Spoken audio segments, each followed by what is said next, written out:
Yo, what is going on, everybody? This your boy Storm, aka Puff Comics 1983.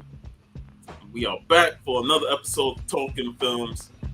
I am joined by my co-host, Varangian Vigilante. What is going on, brother? Dead tired. Today, 6 hours in the train, but I was looking forward to be on stream today and talk. Now, you said you're tired. You sure you didn't wake up in the backseat of your car? I think I fucked a squirrel. Yo, today we are talking the 1991 film, The Last Boy Scout, starring Bruce Willis and Damon Wayans. And man, oh man, it's been a while since I watched this film, but it still holds up to this day as an entertaining action flick with lots of great one-liners, lots of great action, brutal kills, and of course, Bruce Willis being Bruce Willis. And all the behind-the-scenes glories that this movie had. You know, we're going to talk about it. Yeah, basically it's like a golden age Bruce Willis, like at the top of his game. Hey, Gary B. Yeah, it is also a movie, the first time I watched it when I was 14 or something. It was like on free TV. Back then I didn't know that it was the cut version because of course they cut it here in Germany. Like in Germany, cut everything. Nothing is more shocking when you start off watching a movie on free TV and it's the cut version, and then when you actually watch the original one, it's like, oh shit. Exactly. Yeah, of course. Like they cut out like in the beginning. Oh man. That was cut out. Then, of course, the helicopter scene was cut out and something else. So when the first time I watched it later, like uncut, I was like, this movie is even better. Yeah, it's like you get to see it in its full brutal glory. And then I remember I watched it a few years later, and then it just didn't hit right anymore. There was like something about, I don't know, like was not right that day, but when I rewatched it this week, I absolutely loved it again. I think it was just in the mood. And my theory is that why I didn't like it the last time, maybe it was like really, the backstage tension was, you can feel the whole tension in the movie. Like everybody's a douchebag, everybody's on edge, nobody likes each other in the movie. So it's, I think you really have to be like in the mood for like a social tension. But when you're in the mood for it, this movie just hits the right spot. The movie is entertaining in its own right, even with the mood being like dark and depressing. With how the characters are. Like none of them are like you want to try and find somebody to like, but even the fucking daughter is a douchebag. Yeah, and I'm a person, I curse a lot. I'm very edgy. My humor goes places. And even I thought like some of these movies like I've never used so many fuck your wife jokes in a month, and then they use like in 10 minutes. How the ending apology had to be accepted with fuck you, Sarah. Yeah.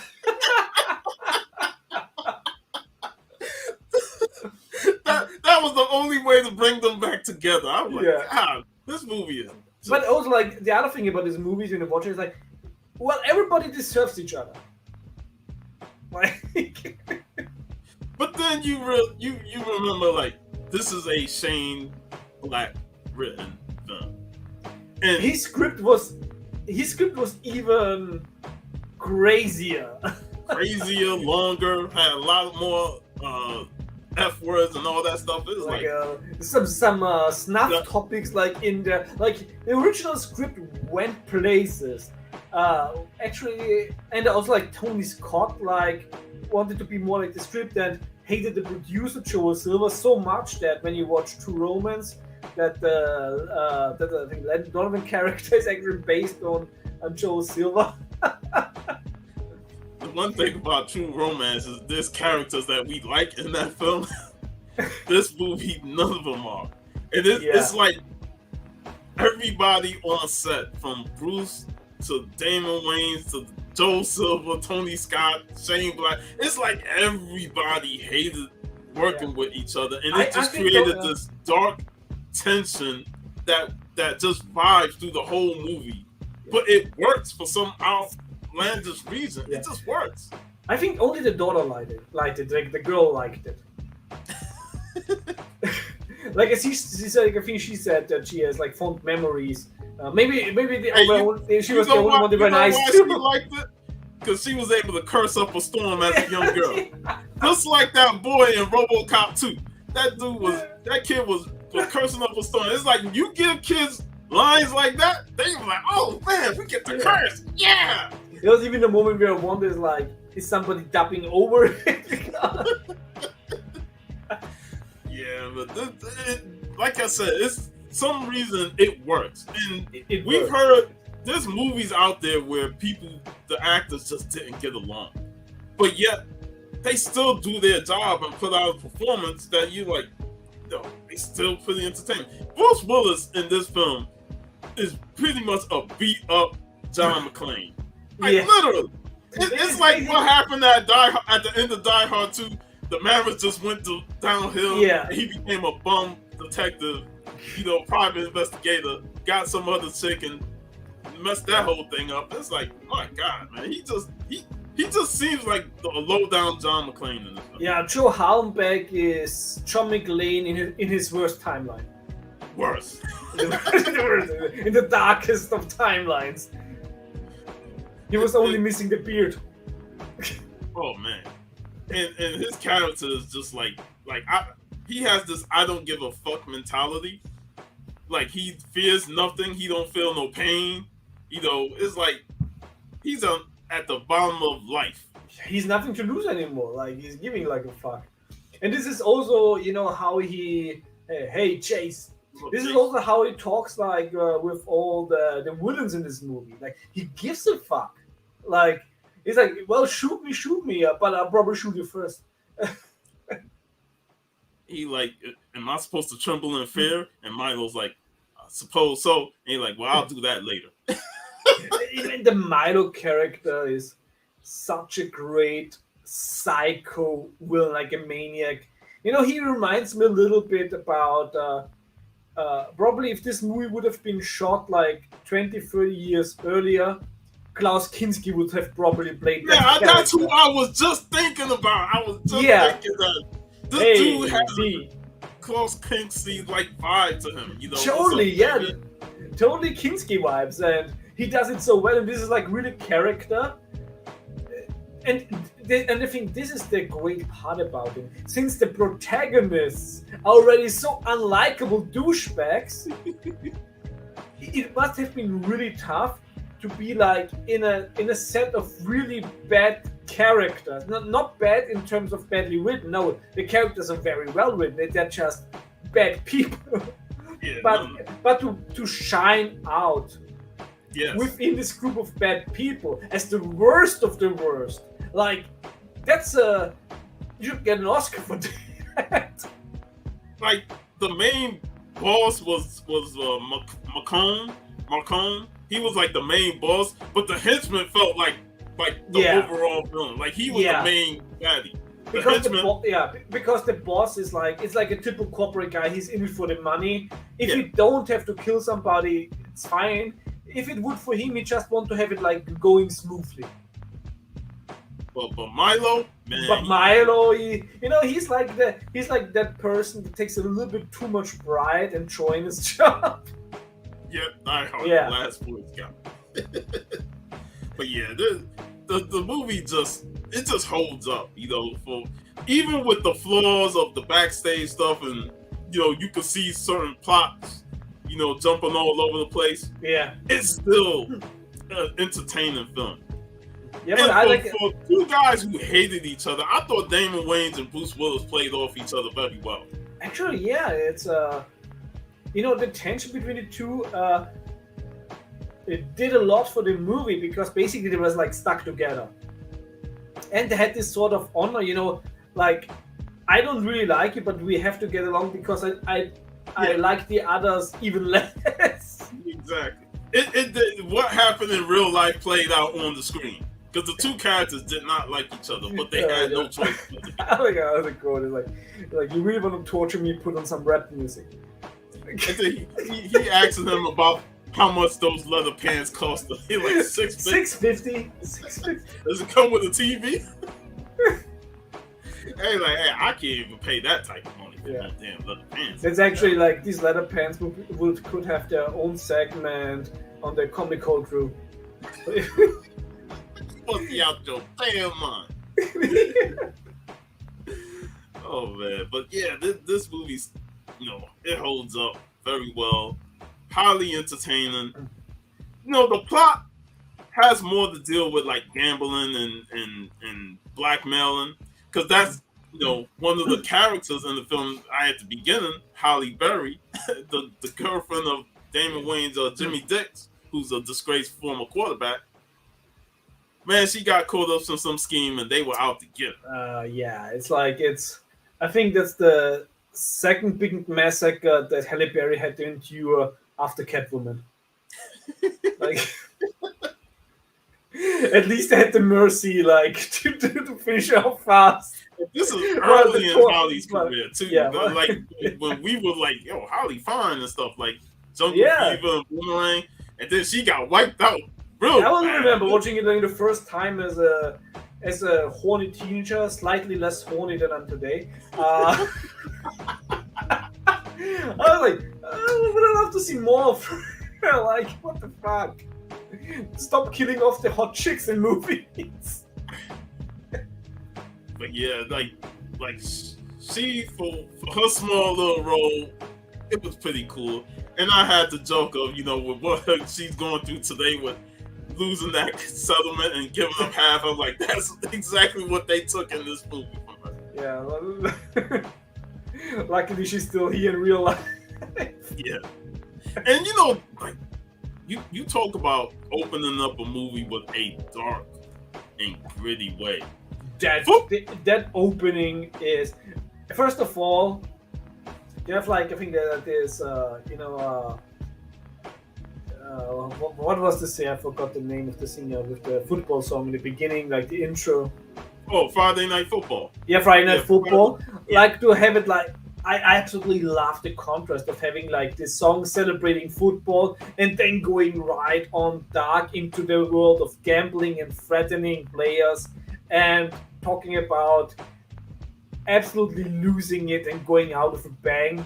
That contrast is such a brilliant start.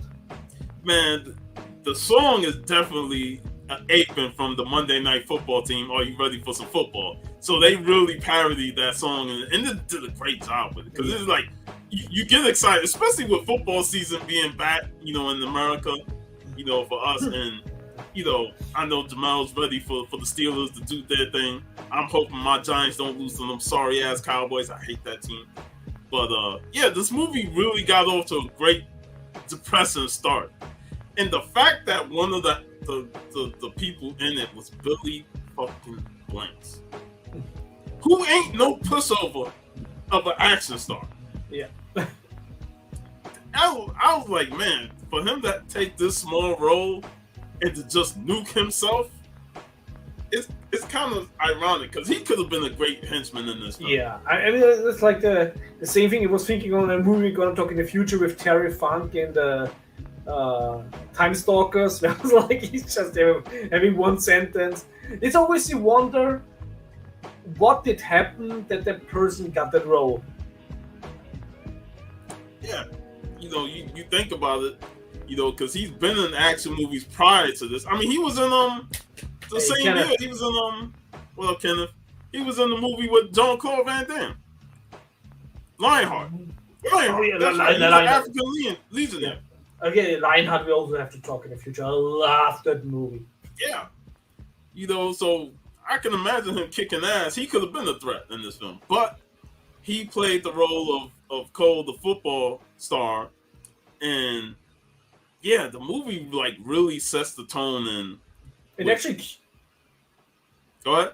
And actually, kudos to that scene in terms of acting. That murder-suicide scene was so convincing, from the facial acting. before he like blows out his own lights. Like that was like so eerily realistic.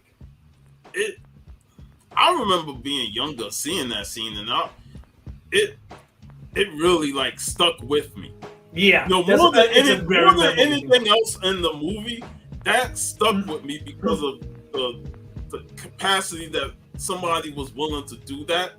Not only take out other players' lives, take his own life because he's being threatened by somebody else who's saying, "You better win this game or you're dead."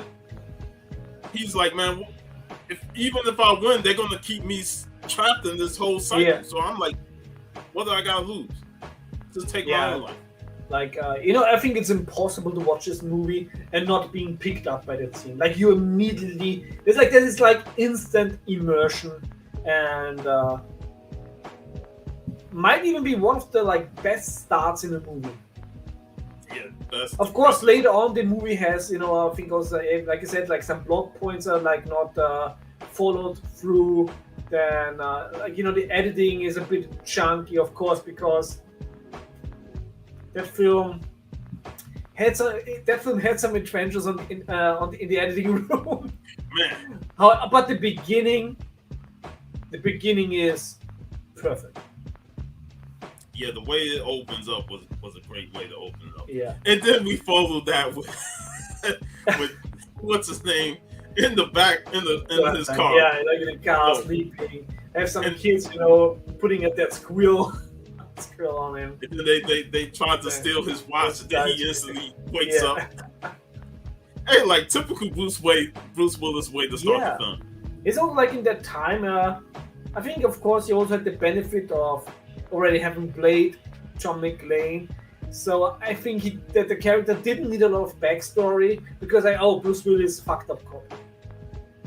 Yeah, a fuck up ex-cop, or ex-Secret Service. Secret Service, because we get like little glimpses of what happened in the past with him, and how he's become a disgraced Secret Service person. But people look up to him because he saved the president. He sacrificed himself for the president, even though it's the president.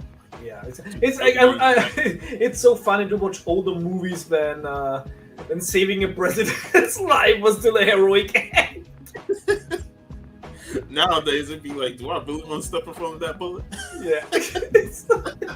Well, that's their job. That's their job to do it. So. Like, I guess the assassin has a point. So we get glimpses of that. Yeah. He gets a call from his partner, played by Bruce McGill, Mike. That's the character's name is Mike. Yeah. And Bruce McGill's another actor that's unsung in Hollywood. Like, he's been in a lot of films, a lot of TV shows. And he always, like, we talked about him in Time Cop. Time Cop, yeah. So he's always been great in whatever movie he's been in. And this one, though, let's just say he goes off with a bang. First, he gets punched in the gut because when Joe gets home to see his wife, the first thing he notices when he goes in the bathroom is the toilet seat is up. It's up, yeah. Then there's was a bath steamy, but her hair is not wet. So, very good, deduction skills from a former Secret Service member. And I was like, hey, if nobody's in there, I'm gonna just shoot, the closet, because he was the closet. Just shoot the closet. Like, if nobody's hiding in there, then you shouldn't mind. Like, no, stop.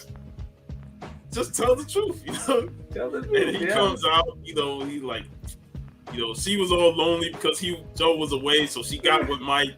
And Mike was basically setting him up to take the job because he knew that job was going to lead to that. Yeah. But I was laughed at scene, it's, it's like it just happened show. Like, sure, I know. Yeah, you slipped fell and you slipped on the floor and accidentally stuck your dick in my wife. Whoops, I'm so sorry, Mrs. H. And the guest just guesses it isn't my wig. I think that's the best quote in the movie. I laughed. It reminds me of this, MTV, the old condom ads that on MTV. When somebody slip up and accidentally, let's not film start feeling nostalgic for old school MTV, because then that'll just make us mad. What for the younger generations, the M in MTV stood for music. So, you know, another line that Joe always liked to say when he tells his opponents and stuff, head or gut. Yeah. You know, because he had to get them. You know, if you're gonna do my wife, you're gonna get something out. Yeah, it's like a classic Undertaker receipt. Yeah, you're gonna get a receipt. So Mike took the gut shot, and he walks off to his car, and then boom, instant blow up. And it's like, oh, this movie is already like killing off people that left and right. In ways that it's like. And then, you know, the follow up, you know, he goes meet Halle Berry's character, and that's where we see Jimmy Dix, played by Damian Wayans. Yeah. It's like everybody in this fucking movie is a disgrace. Yeah. You know, of course, he's like a former football player. Did some gambling on the side and being cancelled, and of course, like what I really liked, though, you know, that when I also found out that he's basically, you know, using drugs.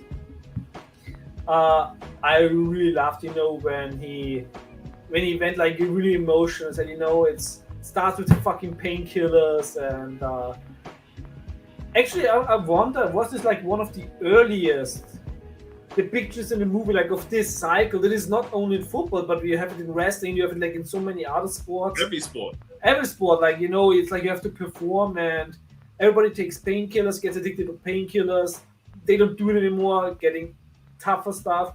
So this movie was so close to reality in that, and of course, Bruce Willis being Bruce Willis, having the most empathic reaction and crime.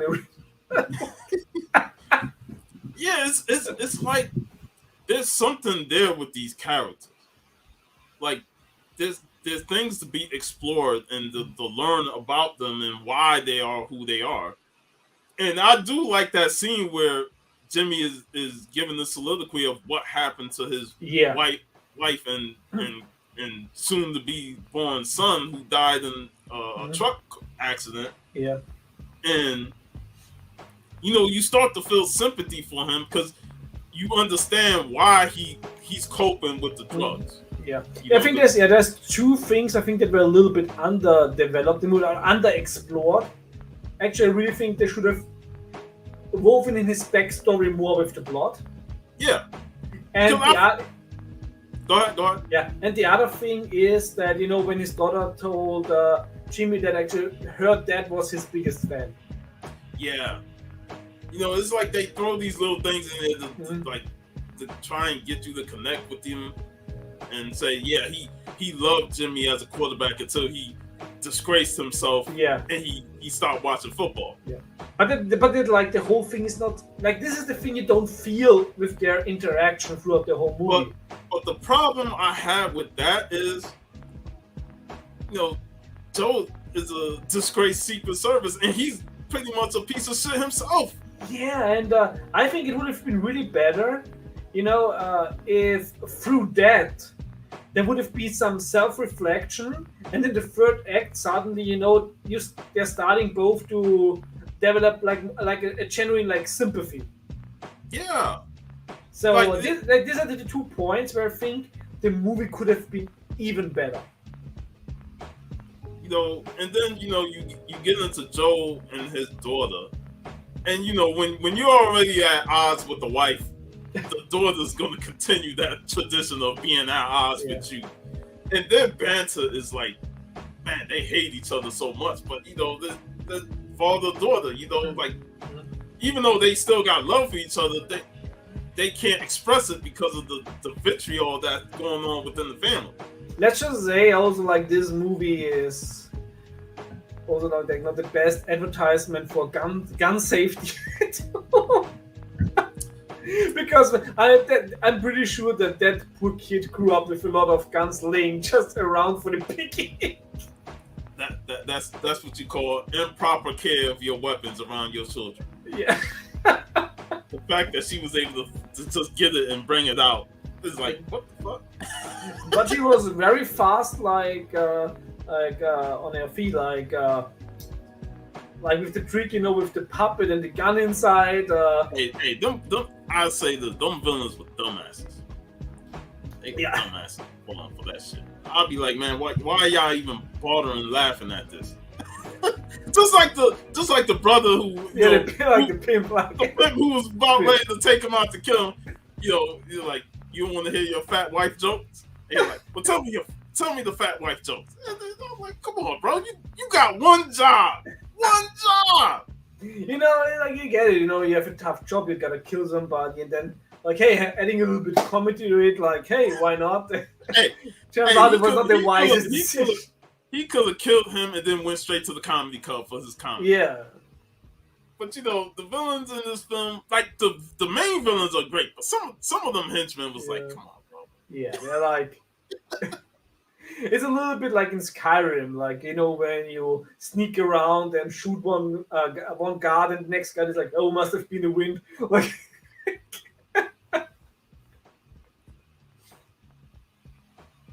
now we got none of the characters are likable, and that includes Lieutenant Ben Besso, who was out to get Joe. Yeah. He don't care what. Like he sees him as a disgrace anyway, so yeah. He wants to pin everything on him. He starts to say, "Oh well, Mike was staying overnight at his wife's crib. Oh, he set him up and he got him killed." Clearly everything leads to this. Like, who needs proof? Like, well, they didn't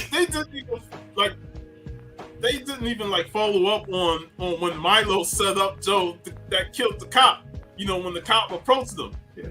With the way that the police sometimes act, this is actually a very accurate depiction.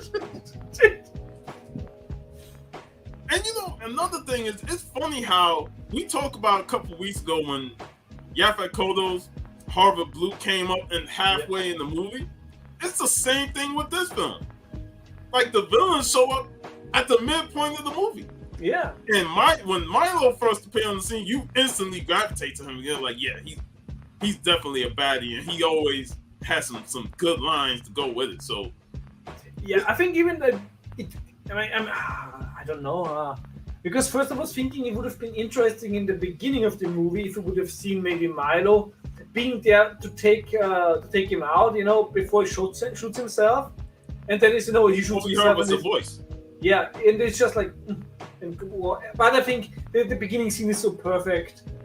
But maybe with the car bomb setting up, maybe do you see him in the background, maybe in a car or something. And this is where I think a lot of the editing comes in play, because the movie was long and they had to do a lot of editing. So I guarantee you they did make appearances within the first half, but they had to chop a lot of stuff out. I'm also pretty sure about it. It's also one of these movies where I always wonder, is there a longer cut out there? Do this scenes still exist? With the amount of work they had to work on this movie, they probably do whatever else they had out the door, because this shit was a headache. But yeah, they probably cut out a lot of him and Marcone scenes that was early in the film. But it's this is this crazy thing about this movie. With everything that went on behind the camera, this movie should have been an unwatchable mess. And yet it's still an awesome action movie. Because of what? They went through 3 or 4 editors before somebody finally came in and fixed the whole thing. I think I've seen Mark Goldblatt. Goldblatt, yeah. And he's a fantastic editor. He's one of the best editors. He also directed the Punisher movie from '89. One of the only 2 films that he directed, but people mostly know him for his editing work, and he's like the gold standard of editing. So I'm pretty sure that he saved the movie somehow. It's my guess. No, it was Stuart Bard. Because Mike Goldberg, he's quoted saying one of the most frustrating jobs of his career. He refused to talk about it. Okay, but usually Mark Goldberg, because he's like the coryphée of editing. Yo, D. What up, D? And the guy who actually got it down. Yeah, thanks for the shout out last time. Yeah, man, that was funny when he posted that. But Stuart Bard, he re-edited films like Tango and Cash and Demolition Man. So he has experience in. He's like the fire brigade. Yeah. Yeah. He has experience with movies that had trouble production. Yeah. But yeah, this movie had a lot of stuff to edit, and he was able to get it all into one cohesive film, even if as cohesive as possible. Yeah. Like, it's an action film. Yeah. But then when you have somebody like Damon Wayans, who at this time was hot, coming off of In Living Color, playing Homie Don't Play That, and all the characters that he played on there. Sometimes you try to like feature them a lot more with their comedy, and I will say that they did a good job of having him be comedic in spots, but not overtaking the comedy aspect. That's why I say like Mo Money is like a sequel to this, but with a little bit more comedy because they added his brother Marlon in there to be the goofball comedy character. Yeah. I'm pretty sure it's all the reason that they casted like this is also because Shane Black wrote the script. And, he always loves his humor in his action. Of course, also with Lethal Weapon, we've seen that. So. And only Shane Black can come up with a line where you say, "Well, I see which one of you look like my dick." I'm like, what? that is a Shane Black chat. That was exactly what I thought in that scene. Like, it's like, if I didn't knew before that Black wrote it, I would have known now. Only Shane Black. Like, when you watch Shane Black films, you see his tropes. Yeah. You're like, yeah, that's a Shane Black line right there. Yeah.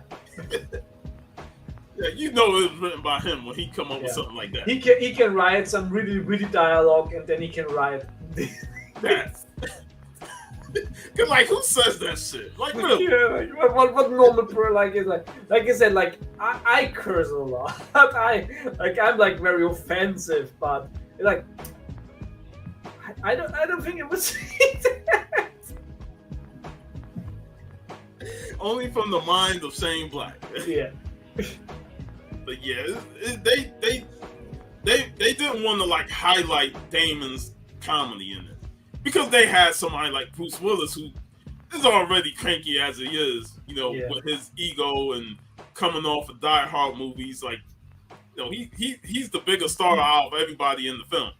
Yeah, way too many people that were on the top of the games in this movie with way too many different viewpoints. You have Joe Silver, one of the legendary producers in Hollywood.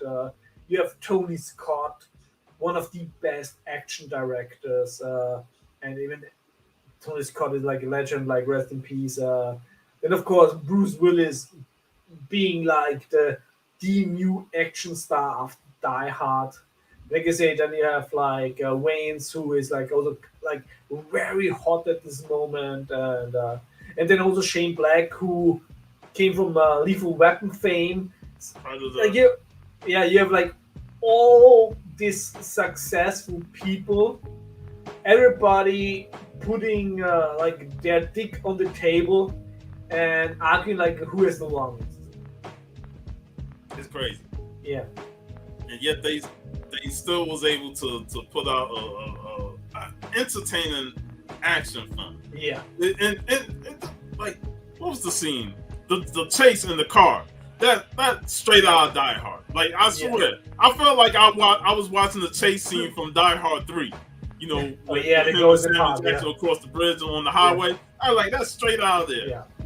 And this is before that Die Hard with a Vengeance. So yes, but it definitely has the Die Hard feel. Every character in this film dies hard. Like, there's no easy death. I mean, I even read that Die Hard was actually the original title, and then they said, "Oh, this title is so good, they want to use it for another movie." Yeah. So they used it for the original Die Hard, and then changed the name of this movie.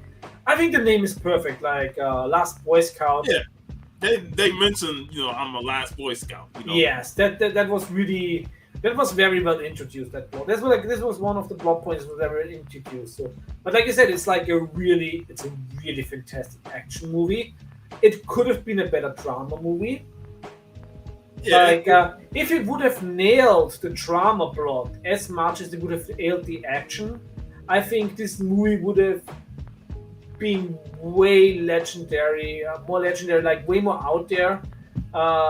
So it's actually, I think this movie I remember back in the days, in the 90s, late 90s, like we talked way more about this movie, when we were teenagers, etc. I think now nobody is like, it's like, when you say name some really cool action movies, may not be named like nowadays. In the past, it was like, I think probably one of the top like 10 picks. Yeah, this movie, it was on all the time, whether it's regular TV or on HBO or Cinemax. Yeah. So I was able to watch it all the time, and it was a movie that I always enjoyed, even for its dark, serious tone and sometimes depressing outcomes. It still holds up, as a movie that I could just watch and just enjoy. Absolutely. You can just feel the tension coming off the screen. Yeah. But to me, it elevates the film, like you said earlier. It does, yeah. It really elevates the film, considering that nobody on set liked each other, but they had to do the movie. And I mentioned it backstage, but it's like the movie Blue Collar with Richard Pryor, Harvey Keitel, and Yaphet Kotto. Neither three actors liked each other, and they damn near came to blows with the director. All three of them. Yeah. But yet they able to do this movie, and it is a phenomenal movie. That's another future movie we gotta talk. When you got those three actors in it. So, movies that always had trouble production, they can go either or. Sometimes that production can really hurt the movie and it just like cripples it. And then some movies, the production is trouble, but they still turn out a pretty good piece of cinematic experience. Yeah, like I say, for every Blade Trinity, you have your last Boy Scout. At least nobody refused to open their eyes. And you know what, man? The fact that it took me a couple years to realize, like, those were CGI eyes? What? When that story came out, I was like, are you kidding me? Oh my God. Yeah. But anyway, let's talk about the whole plot of Marcone and the senator. Oh, yeah. Okay, a senator, of course, that we know from Major League. Yeah. And the whole point of the movie is basically gambling. Legalizing it. And it's funny that the movie actually bring up stuff that's still relevant today when it comes to those football injuries. Like Jimmy Dix talking about taking the drugs and stuff. This was around the time when free agency became a thing. And now players got the demand to say they want more money. And when it comes to them owners, it's like, they don't want to be paying these guys money. They just say, go out there, play, and that's it. Exactly. It's like, well, how dare you, players, why do you want a decent pay for your work? And now he's trying to find a loophole, like, well, legalize gambling so we can make even more money than what we already make. And it's the corruption within the corruption of sports. Yeah, I mean, it's like I said, it's crazy nowadays. I still don't know how they made it legal so you can bet on WWE. I was absolutely shocked when that was announced. Like what the fuck? How can you bet on something that's predetermined? Yeah, it makes no sense. It's not like Mike Tyson is in the ring, and I'm betting on Mike Tyson all the time. But something that's predetermined. actually would be very interesting to have like a similar movie but in a wrestling context, because like it's even worse like in football, especially that everybody's like an independent contractor, and the like of course like the whole drug abuse, painkiller abuse is even worse. I don't know if it's worse in the 80s though. Like, you had painkillers and cocaine. Yeah. Nothing could top that. What them guys went through. And steroids. As you know, like even you know what happens if you combine all three? Then the cream rises to the top.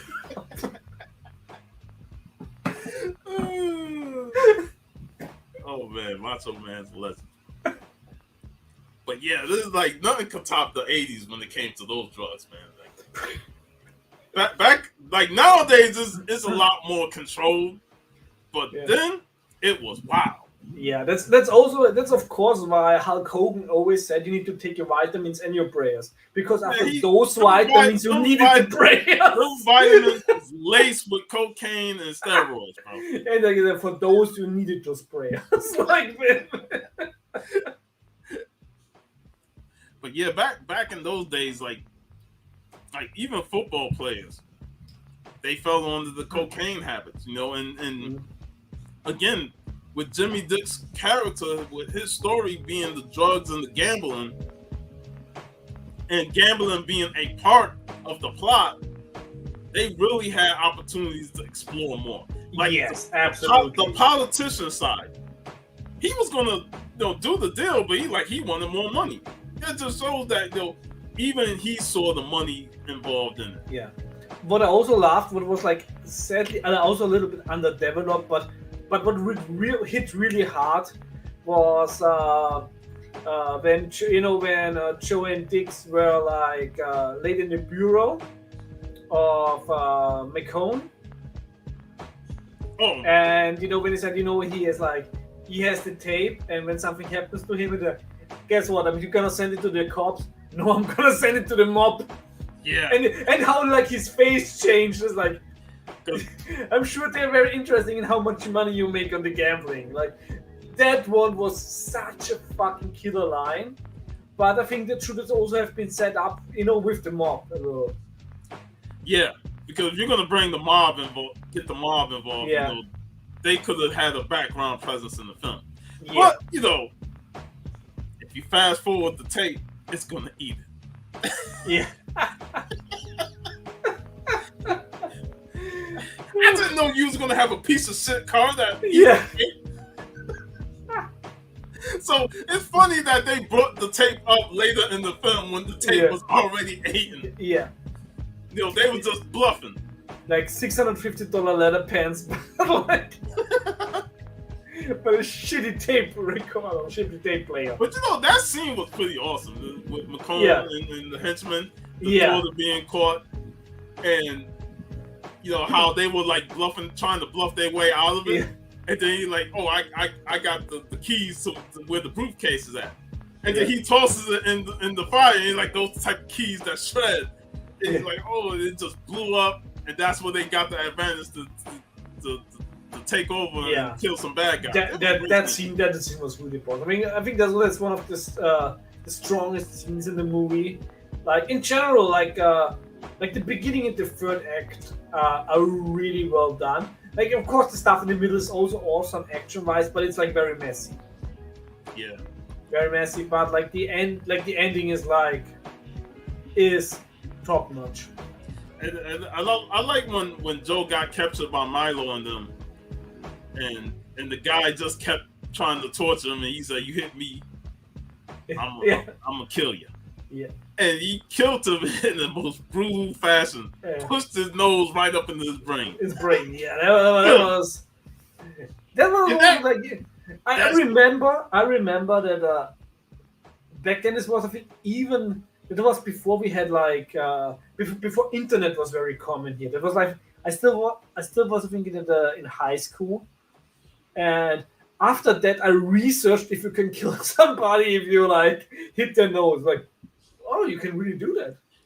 Grace, palm style. I don't want to get hit in the nose. But that palm style, straight up. Yeah. It's brutal. Yeah, it's brutal. But yeah, that, and I like how Milo comes into the scene, henchman dead. You're like, get that body out here and get this man to drink. Because that's all Joe wanted. He's like, you gonna talk? Get me a drink. Yeah. Yeah, Milo is like the perfect villain in this movie, and he should have deserved like more scenes. Not only more scenes, but I felt like the actor should have been in a lot more. Like he was in a lot of films, but like this is the only movie I really think of him in. Yeah, I think he would have been really well as general, like as a villain, also for like in a Van Damme movie for sure. Yeah, his presence in this film. Like when you was bringing up Klaus Kinski, that's exactly what I was thinking of, that he absolutely, it's total Kinski vibes. And he just have the face of a villain. Yeah, like he can talk low and calm, and then he could just get psycho whenever he wants. I like after the chase scene and his car falls into the guy's pool. It's like you could see him like probably escaping the car before it went out. But like the guy talking on the phone with the daughter. That was like killer. That one was like a really cool scene. It's like just get it over with and popping him. And the look on his face after he did it was like the look of disgust I had to get out of this situation, and now I got the daughter in my hands and stuff. So it's like, man, this guy is so cruel. I love him. Yeah, he really was like the surprising, the wild card in the movie that really stole all his scenes. Yeah, and like you said, like he could have definitely had a lot more scenes. It's a shame that this movie had so much left on the cutting room floor, because I guarantee you he did have appearances in that first act. This movie would be really interesting. Of course, you can't do a director's cut anymore, sadly, because Tony Scott is no longer with us. But it would be really interesting. I don't have the highest opinion of Shane Black after The Predator, but maybe it's like, hey, here's like all the scenes. Make like a writer's edit and put it like on the next 4K, on the next Blu-ray or something, because I think that would be really a selling point for another edition. Yeah, I still have the DVD of it. I didn't even get the Blu-ray. But I watched it on Amazon Prime because I think I may still have a VHS in my parents' house, but yeah, I was able to dig the DVD up, but but this was still probably the was cut because I recorded it from Free TV, the VHS. But the old days. The final act in the football stadium was so good, but can we talk about the accuracy of Jimmy Dix's throw to save the center? Like, is that even from that distance even possible? That's another question. Peyton could do. And that's the first question. The second question is like with the security and police around, like I think he would have got at least 5 warning shots into the chest. The security was lax. Yeah, it's pre 9/11. They were lax. Like they were allowing Jimmy on the horse, and I forgot to mention earlier, Jimmy busted the dude's nose. Oh yeah, the one who came found the hooker. Yeah, so he came back. This guy broke my nose, and he pulled the shotgun on me. Man, get this motherfucker.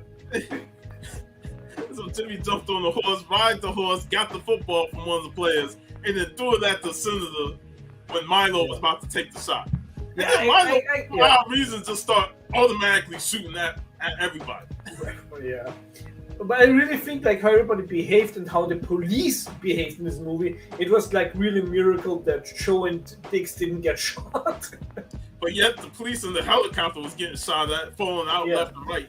Yeah, that's why you could tell that something's gonna happen with that. And the most surprising thing, like you said in the pre-show, it's the crowd acted very weird. Like people getting killed left and right doesn't matter. Hey, this guy is dancing now up there. Yeah. with a stab wound in the leg. Well, it's a blood. That's the other thing. What a bloodthirsty crowd. It's almost like they didn't blame Philadelphia. Like,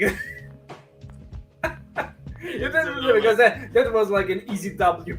Hey, that was the Coliseum, and the LA team in this film was resembling the Los Angeles Raiders. And we know the Los Angeles Raiders fan base are hardcore. Like, they don't give two fucks. They start fights in their own home game. Yeah, but maybe people would be irritated if people shooting in and out of a helicopter and somebody's getting be minced meat by a helicopter blade. And that's another thing. Like, people was bringing up, like, how that helicopter not get taken down because a human body and that shit. Yeah, I know. Would have gotten to the rotators. Yes, like that helicopter would have gone down. However, action movie, it's like different physics. And I remember seeing that as a kid. I'm like, come on, golly, this movie hardcore. Yeah, and also I think it's one of the very few movies that didn't do like a fake out when somebody falls into a helicopter. Or something like that. I'll say one movie that they did it very well with the smoke and mirrors, but when Benicio del Toro died in License to Kill, when he got shredded up by the grinder, they put smoke in there to highlight to hide the fact that his body's getting destroyed. But then they showed the other side of it, his body pieces getting grinded up. I was like, oh my god. But they did it very clever. Yeah, but it's very rare that a movie shows like this details, but this was really like a blood mist. Yeah, all over the helicopter and shit. Yeah. But it was glorious, man. And then after that, Joe dances a jig with a stab wound in his leg. He's like, I'm a no-no. Dance it off. I'll get medical attention later on. Yeah, it's just a flesh wound. And like you said, everybody up there watching, I'm like, is he dancing? For a detective, he sure dances well. But yeah, it didn't like everything ends on a positive note. It's like the great villain escapes, but he takes the wrong suitcase and he blows himself up, probably with half the neighborhood, but who cares? The bad guy is dead. Everybody's happy. And you know what? That was clever. With how they set up the senator's bodyguards by taking the wrong briefcase, by spinning the whole thing. I was like, man, you would never know that you took a briefcase full of bombs. That one was good. Yeah, I really like that one. But yeah, it's like I said, it's a top-notch action movie that could have been so much more regarding the drama if the plot would have been properly followed through. However, at the end of the day, you're not walking out of this movie being bored. No. If there's one thing about this movie is you're never bored. Yeah, it showers you with one-liners. It showers you with blood and guts. Oh, lots of it. It showers you with bullets. It's you're getting all the right stuff in this movie. It's like a little bit more maybe. A little bit more dancing Halle Berry would have been nice, but we're also getting our fair share of nightclubs. and one thing, like, the difference between Joe and John McClane is that John McClane feels like the everyday man who's just caught up in the wrong situation. He feels pain. He suffers from it. Joe just don't give a damn. This man is beat up, and yet it's nothing to him. He's nothing. He has nothing left to lose, and let's face it. I've never seen somebody so cool reacting when the own daughter gets kidnapped. Like he cares, but at the same time, he cares, but it's like, hey, it's just another Tuesday. and what father, like, you get her back, you leave her with some stranger, then she gets kidnapped again. You get her back, and then you're gonna tell her, "Oh, go find the police and tell them." Well, I'm like, what the fuck, bro? Man, you separating yourself from her again? Like, I don't know if this movie won any awards or not, but Joe Hallenbeck definitely did not win Father of the Year. Nah, man. We all know who the greatest father is. That's John Matrix. Exactly. We all know it's not Rey Mysterio Jr.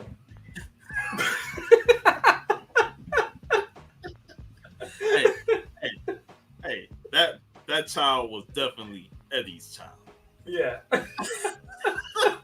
Rest in peace, Eddie Guerrero, man. Oh man. But yeah, that is us talking The Last Boy Scout. I love this film. I'm glad we talked about it because it's awesome. It was high time. It was high time, and like in the US, football season started. Yes. Football was the background of the movie, but it starts with football and it ended with football. And the thing is, like I said, I've tried to watch 2 American football matches. I was not able to. I was bored there. However, like this movie, even if you don't care about football, actually that's the funny thing. Most American movies about football are way better than the sport itself. Any given Sunday. That's where I'm gonna bring up, like, we need to talk The Waterboy and The Longest Yard and the double feature. Yes. Captain Insano! And Any Given Sunday was like awesome. Like that movie was brilliant. So it's funny like that all the movies about football are for Europeans way more entertaining than football itself.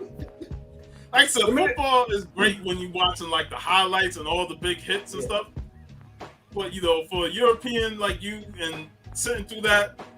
But then I don't know, like they really love when the NFL games come over to Germany and London and stuff, because they was in Germany last year and they were singing all the songs and enjoying all this. These are also like all the people that's watching this are like colonized sissies, like that don't respect their own culture.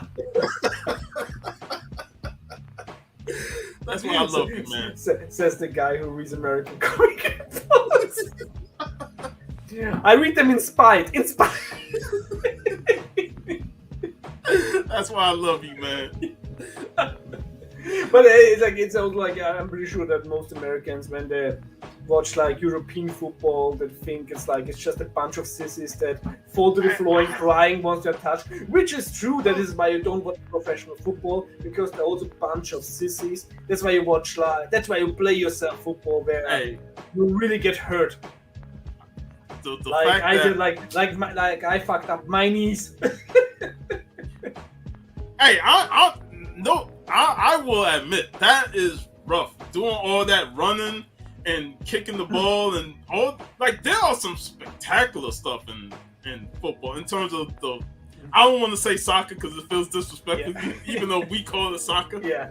But there are some spectacular plays in there. But I can't get over the fact that the final score could be 2-1.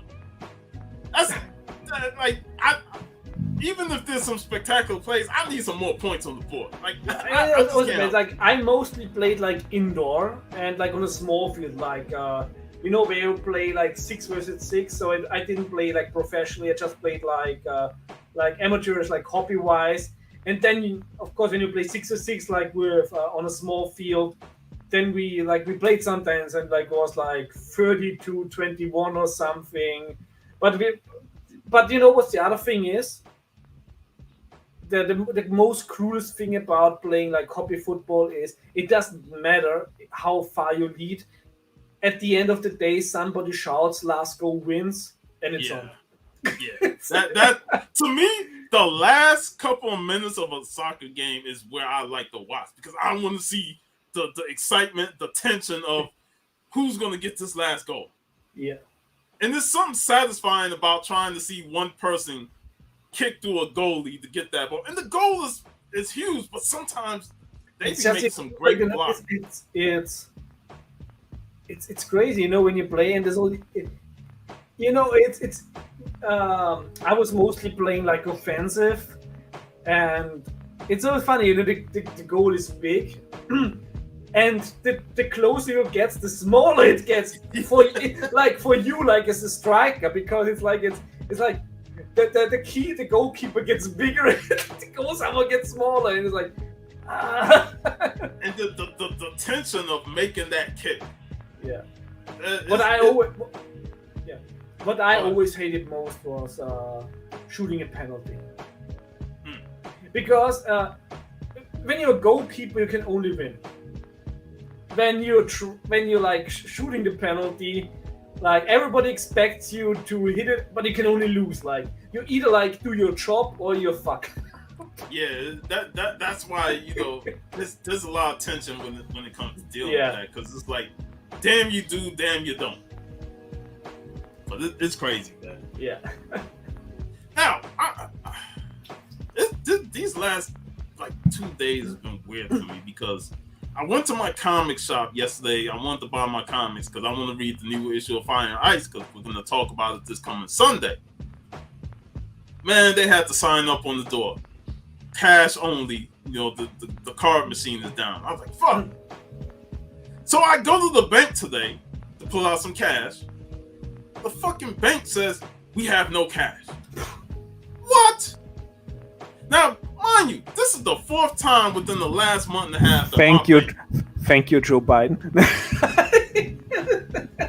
I was so mad. This is like the 4th time this shit happened, and I'm like, and then I remember like a couple weeks ago, there was news going around that they wanted to eliminate physical cash, and I'm like, do you know that if these technology things go down, the computer servers go down, they have to resort to using cash, and you want to eliminate it?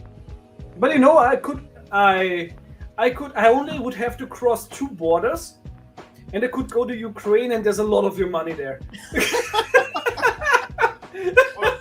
Cross 2 borders, man. Give me my money.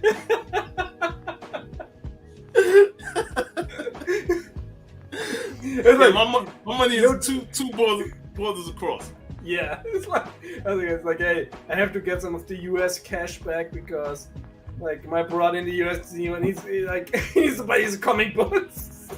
Now I gotta go to the bank in the morning, because tomorrow is Daytona Beach Comic Con.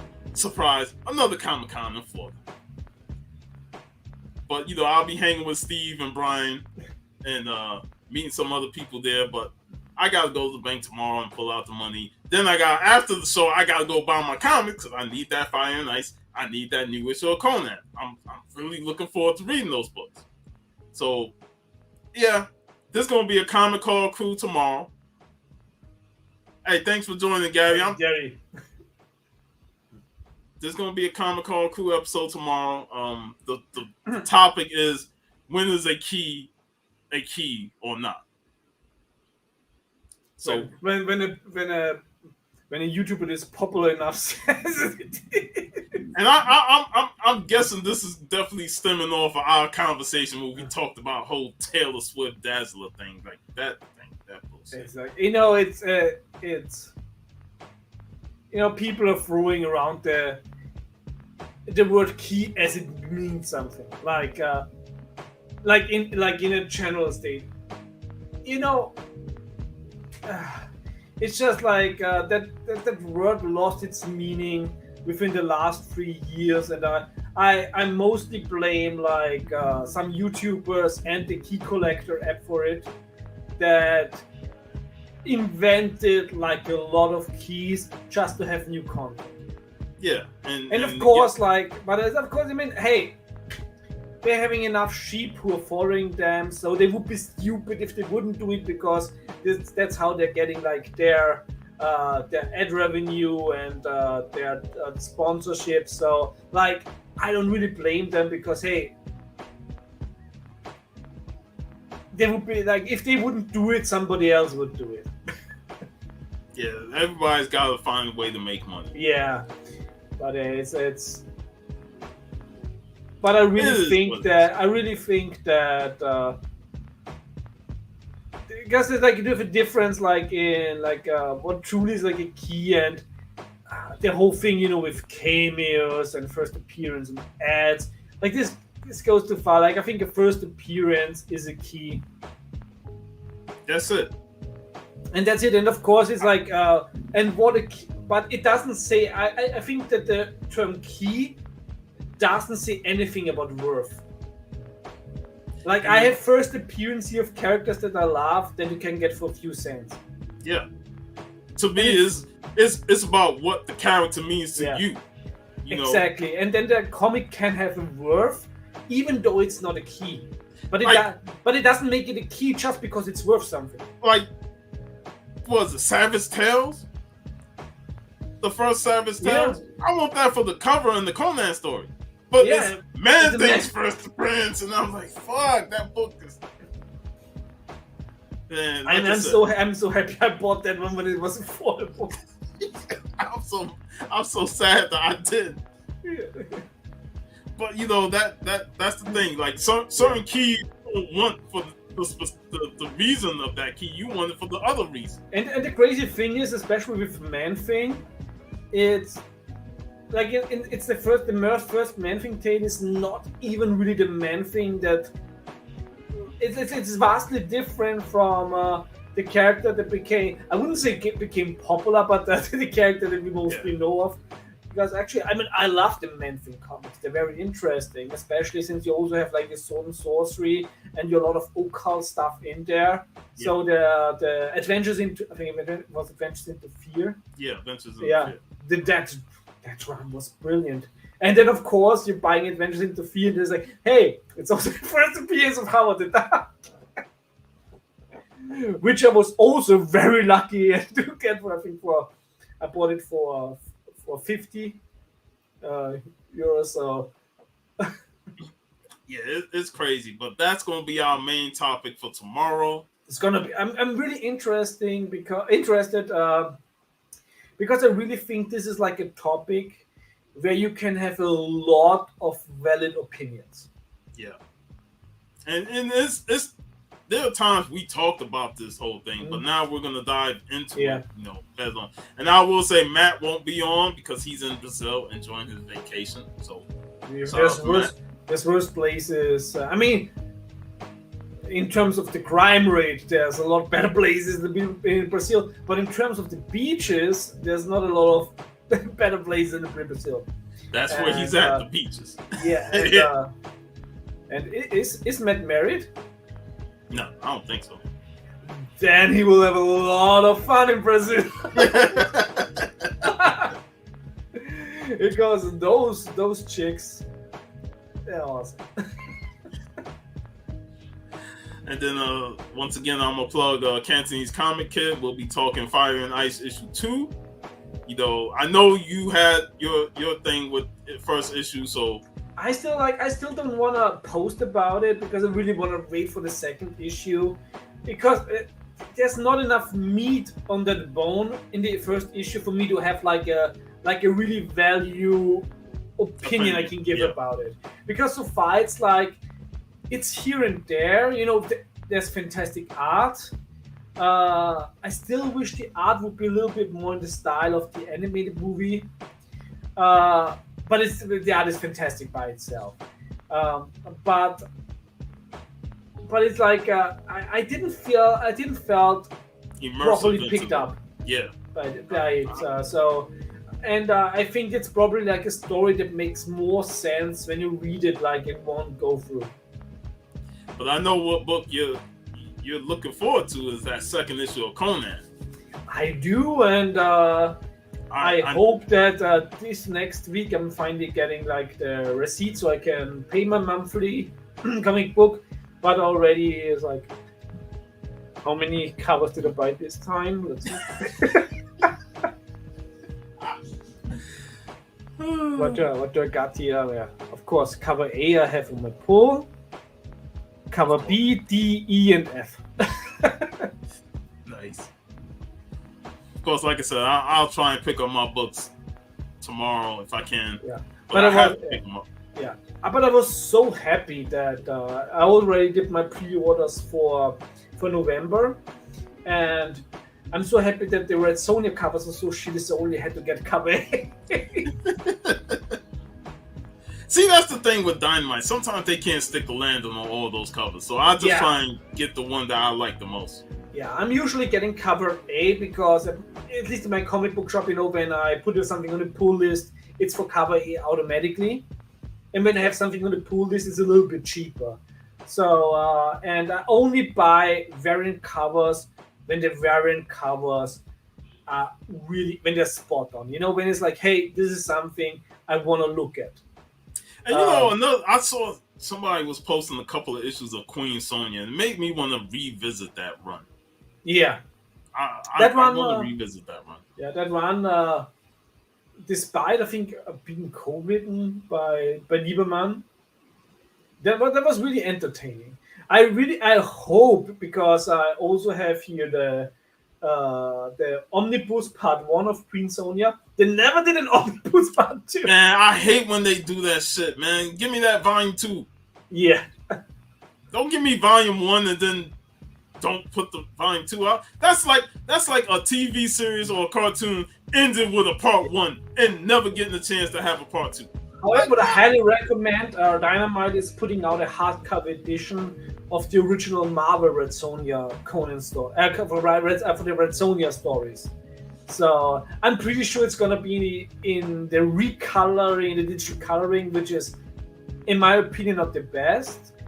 But I think it's probably gonna be a very good way to read them, like in one through, to have like a nice hardcover edition. Recoloring can be hit or miss for me. Yeah.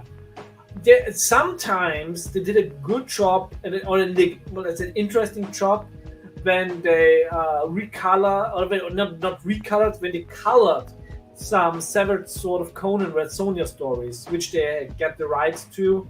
So it's very interesting to have like the black and white tales like in color.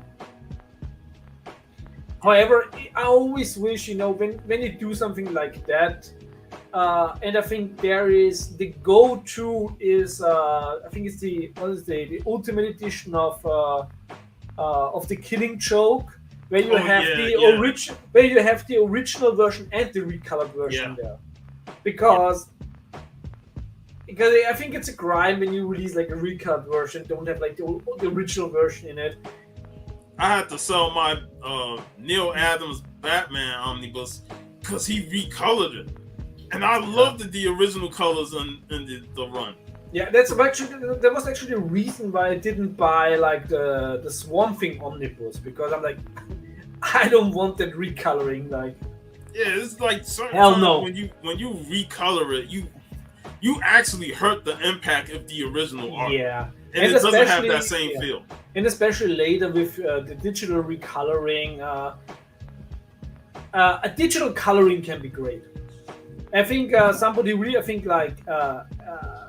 Heck, he's using some filter so it looks more like watercolor. Like he does it very well. When you really like a very profound user of digital technologies, then you have like all the tricks to make like a proper full picture. However, when you are coming from an analog medium and you're used to drawing, and then you switch to digital form, mostly when you then start doing the digital stuff, it looks flat when you try to apply like the same techniques. So a lot of the digital coloring in modern comics looks, in my opinion, a little bit too flat. Yeah, that's why I just like original the way it was back then. Don't try and digitalize with the coloring and stuff, because then it just takes away the effect. Of course, like it's also the paper quality is a difference. Yeah, because colors behave differently on newsprint than they do like on a glossy paper. So personally, I would say that, in general, the comic book industry is probably one of the least professional industries out there. On the other hand, you have to say the market is so small nowadays mostly to their doing. uh, so basically, it's like, hey, who gives a fuck? Like for the 2,000 people that buy it, like, Yeah. So I understand that they are going for the cheapest and easiest solution, because I don't see the comic book industry like really going like on the up anytime soon. It's like the industry minimalized itself so drastically, so that it's like a niche of a niche of a niche, and all the characters that became popular within comics are nowadays way more popular in other mediums. Sadly. Yeah. Sadly, it is, man. Sadly, it is. Yeah, but I notice also the thing is like, you can rant about it, you can have proper arguments about it, but it is the way it is. Like, this is the current situation, and we have to deal with it. On the other hand, I'm saving a lot of money. That's what we want to do. We want to save money, get what we want. Yeah, because but right now, currently, I don't have a Marvel, I don't have a DC book on my pull list. Of course, I'm getting my Red Sonja, my Vampirella, and my Conan. But there's a lot of small, publishers now that are doing really fantastic stuff. Like the 7 Years in Darkness. That book is fantastic. And then of course you have I forgot the title, which is about with the Dante, with the Black Dragon Society. That one is also like it's great, and so you have so many little gems out there, but you have to look for them, and it's work to go to these solicitations every month. But if you want to still find proper comic books that fit your interest, they're still out there. It's like you just have to look with smaller publishers. Yep. Well, no, that's pretty much a wrap on today's show. Yeah. Next there will be no show next week because you're going to visit your parents, right? Yeah. So we will come back the following week and we will finally discuss L.A. Confidential, the red-headed stepchild of this channel that we now postponed multiple times. I know, man. It's like, damn, we gotta push this movie back again. And Jace might join us for that because I know he really loved that movie as well. But yeah, we're gonna be talking 40s Hollywood and lots of stories from that era of movie making. So it's gonna be a fun trip down memory lane talking about that film. And then after that, of course, I also haven't seen that movie like in a long time, so I'm also very much looking forward to revisiting it. Yeah, it's gonna be a fun show, regardless. So, with that in mind, I'm your boy Sean, aka Puff Comics 83. Got VV. We are signing out, and make sure. I have not plugged her channel in a while. Support Retro Nerd Girl. Because she's doing the Lord's work. She is doing the Lord's work. She is live streaming right now. Go check her out. And make sure you hit the subscribe button on there. And tell her that we sent you. Exactly. Tell her that Sean. So she knows you're perverts. And she'll watch our videos and leave comments on it. So that, shout out to her. And she puts out great content herself. So make sure you go and check her out. Retro Nerd Girl. So we are signing out. We hope y'all have a great weekend, y'all.